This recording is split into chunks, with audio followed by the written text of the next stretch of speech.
ఇచ్చావమ్మా ఇచ్చావు. మరి ఆటేసుకోవచ్చా?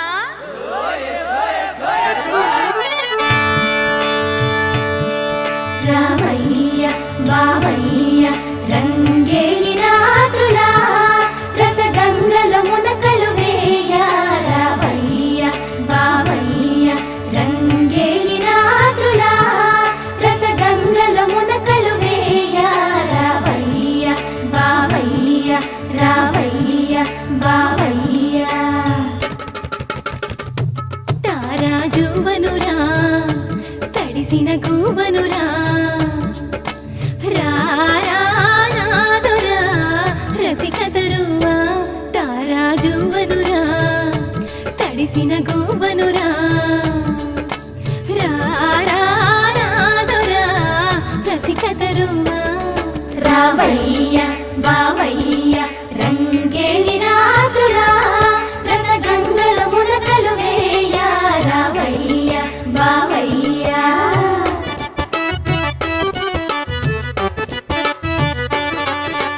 వయసుకు కాపరి వరసకు ఊపిరి మనసుకు లాహిరి నీవేరా. నీవేరా వయసుకు కాపరి వరసకు ఊపిరి మనసుకు లాహిరి నీవేరా. నీవేరా తోడు కోసం కాచుకున్న కోడి పెట్టెలురా పులకరింతలు దాచుకున్న పూల బుట్టలురా. రారా రారా రారానాదురా రసికతరువా. తారాజువనురా తడిసిన గువనురా రారానాదురా రసికతరువా.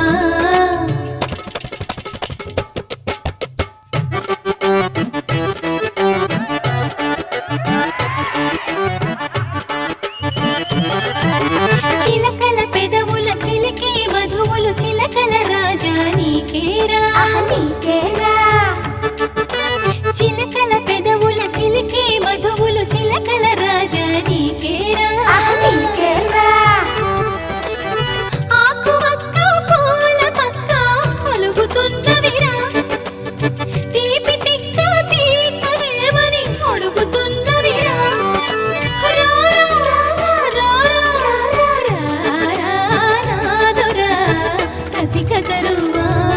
రావయ్య బావయ్య రంగేలి రాత్రులా రసగంగల మునకలు వేయ. రావయ్య బావయ్య రంగేలి రాత్రులా రసగంగల మునకలు వేయ. రావయ్య బావయ్య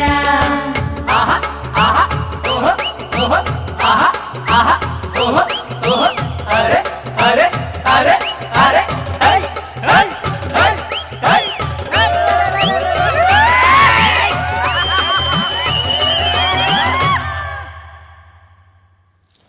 ఏమిటి నాయనా ఇది? ఈవేళ పండగ కాదు పబ్బము కాదు, ఎందుకీ పాద నమస్కారాలు? ఇవాళ మీ పెళ్లి రోజమ్మా. ఓ ఏమిటో ఈ బడి తనిఖీల గొడవలో పడి ఆ విషయమే మర్చిపోయాను.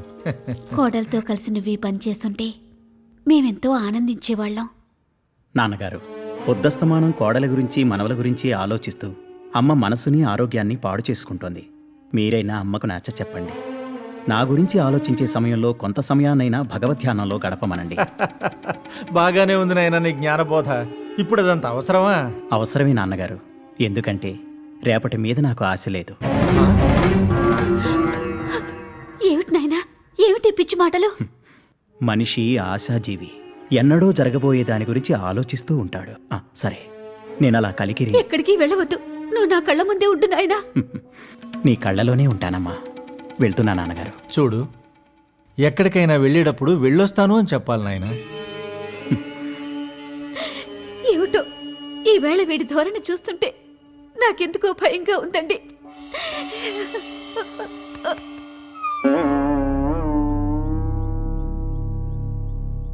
ఏమిటమ్మా ఇలా చీకట్లో కూర్చొని నడుస్తున్నావు? అమ్మేమనందా? లేదు నాన్నగారు, ఎవరూ ఏమీ అనలేదు. ఎవరో ఏమీ అనకపోతే మరి అలా దిగాలుగా ఎందుకున్నావమ్మా? మంగా, వద్దు నాన్నగారు, ఎవరూ నన్నేమీ అనలేదు. అది కదమ్మా, మరి దయచేసి ఇప్పుడు నన్నేమీ అడగొద్దు. శేషు, ప్రొద్దుటనగా వెళ్ళాడు. ఇంకా నువ్వేం కంగారు పడకు, నేను అలా వెళ్ళి చూసొస్తాను. ఉమ్,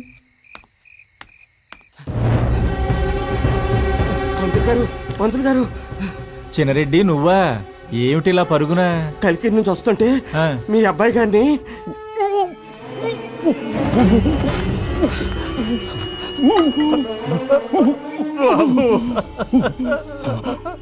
నేను చెప్పేది శ్రద్ధగా వినండి నాన్నగారు. ఏమిటి నాయనా అది? వెంగమాంబకు నేను చనిపోతానన్న విషయం ముందే తెలుసు. అందుకే నాతో తెగదింపులు చేసుకుని నేను మరొకరిని చేసుకోవడానికి అంగీకరించలేదు.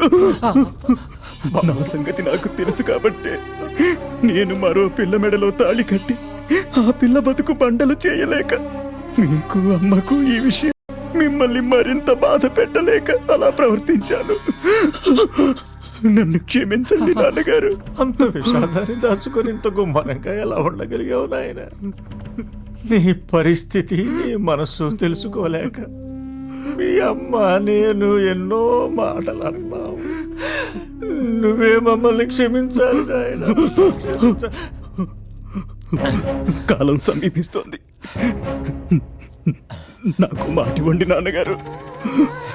చెప్పు బాబా. వెంగమాంబకు పేరుకి నేను భర్తనే కానీ ఆమె ఆ వెంకటనాథుండే భర్తగా భావిస్తోంది. ఇవాళ నేను పోతున్నానని ఆమెను విధవను చేయకండి. ఆమె తల నీలాలు తీయించకండి. ఆమె బొట్టు చెరిగిపోకూడదు. ఆమె సిగపూలు వాడిపోకూడదు. ఆమె మాంగళ్యం తెచ్చకూడదు. అలా అని నాకు మాటివ్వండి నాన్నగారు.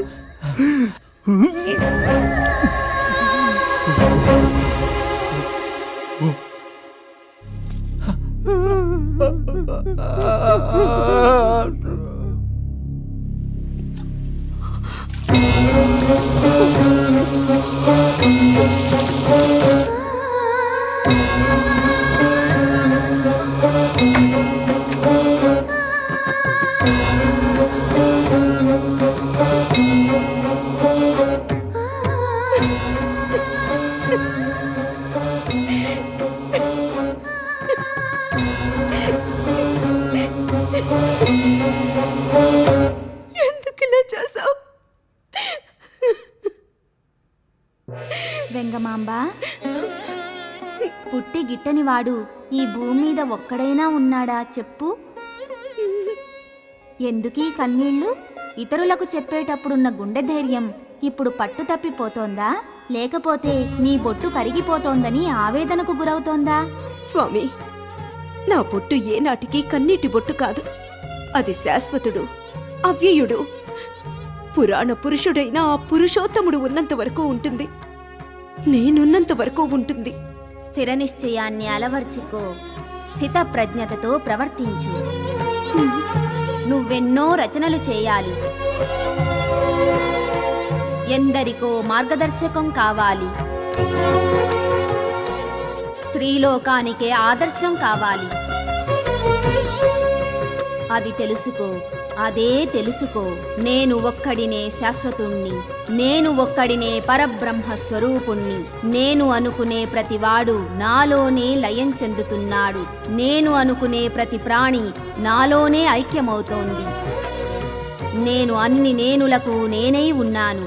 ఇది గుర్తుంచుకో, ఇదే గుర్తుంచుకో.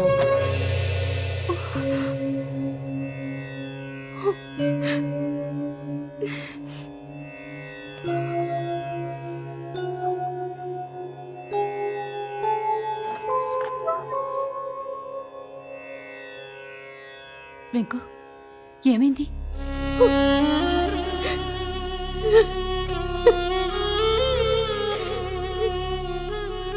ఎందుకు ఏడుస్తున్నావు? అడుగుతుంటే ఏం మాట్లాడవేమిటే? ఏం జరిగింది? ఏమైంది? అమ్మా, మీ అల్లుడు గారు కాలం చేశారు.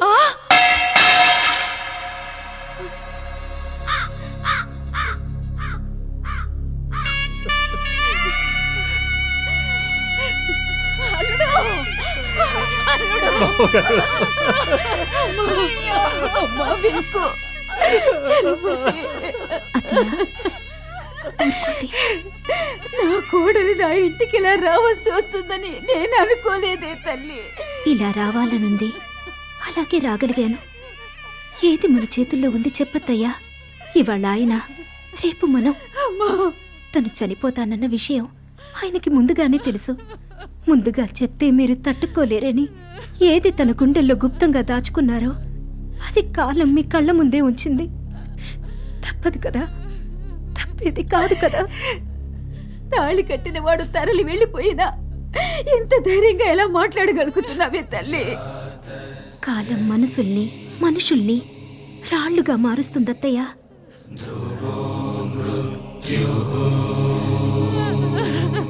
అమ్మా, ఆ రోజు నాతో ఏం మాట్లాడారు అని అడిగావు కదమ్మా, ఇదే మాట్లాడారు. ఇప్పటికైనా నమ్ముతావా అమ్మా? నేను ఆయన్ని బెదిరించలేదని ఇప్పటికైనా నమ్ముతావా అమ్మా? నేను ఆయన్ని భయపెట్టలేదని. మావయ్య, మనం ఎంతగా ఏడ్చి మొత్తుకున్నా పోయిన వారు తిరిగి రారు. సూర్యాస్తమయం కాకముందు వారికి జరిపించవలసిన విధులు జరిపించండి.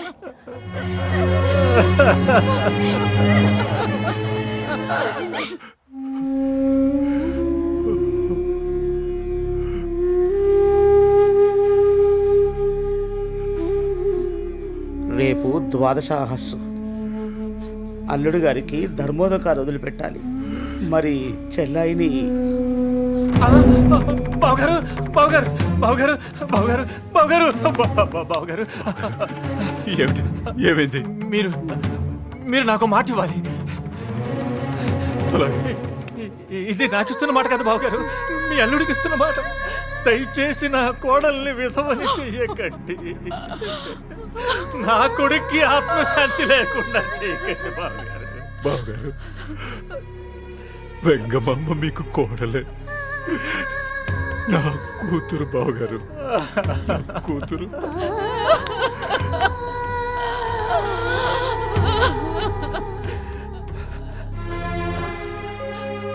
ఏమిటిది మావయ్య? ఇదేనా మీ అబ్బాయి మీకు చెప్పింది? అమ్మా, మీరు దిగులు పడకండి. మీ అబ్బాయికి ఇచ్చిన మాటకు చేటు ముడుతుందని భావించకండి. అగ్రహారీకులే కాదు, హరిహర బ్రహ్మాదులొచ్చినా నా బొట్టు చెరగదు. నా తాళి బొట్టు తెగి నేలపై పడదు. నా నల్లపూసలు గంగలో కలవవు. నా కాలిమెట్టలు కడవరకు వీడవు. నా చేతి గాజులు పగలవు. ఇదే కదా మావయ్య మీరు కోరుకునేది? చాలమ్మా, చాలు. నువ్వైనా నేను వాడికి ఇచ్చిన మాట నిలబెడితే చాలు. కుదరదు. ఆ? సంప్రదాయానికి నీళ్లు, చచ్చిన వాడికి కన్నీళ్లు వదిలిపెట్టి తరిగొండ గ్రామానికి అరిష్టాన్ని తెచ్చిపెట్టే పనులు చేయడానికి మేము అంగీకరించాం. తరతరాల నుంచి వస్తున్న సంప్రదాయాన్ని నువ్వు ఈనాడు గంగలో కలుపుతానంటే చూస్తూ ఊరుకోం. బాబాబు బాబాబు, ఒరే నా మాట వినండిరా. నా కోడల్ని విధవని చేసే ప్రయత్నం చేయకండిరా. మీకు అక్షరాలు నేర్పిన గురువుని అయినా ఒరే మీ కాళ్ళు పట్టుకుని వేడుకుంటున్నాను. మావయ్య, మీరు ప్రాధేయపడకండి. కైంకర్యం నువ్వెంత అరిచి గింజుకున్నా, అగ్రహారం మొత్తాన్ని వెనకేసుకొచ్చినా నా నిర్ణయం మారదు. ఎవరు ఎన్ననుకున్నా ఏమనుకున్నా నా భర్త ఆ వెంకటనాథుడే తప్ప మరొకరు కాదు. నా స్వామికి మరణం లేదు. నా మాంగళ్యం తెగి ప్రమాదం రాదు. నా భర్త అచ్యుతుడు, అవ్యయుడు, శాశ్వతుడు. నేను ఇలాగే ఉంటాను. నేను పోయేంత వరకు నిత్య సుమంగళిగానే ఉంటాను. 1 పరబ్రహ్మం, 2 జీవాత్మ, శూన్యం, విశ్వాంతరాళానికి మూలస్థానం, భగవంతుని భాష, మౌనం, మానవాతీతమైనది, మాయ. త్రికర్మల సాక్షిగా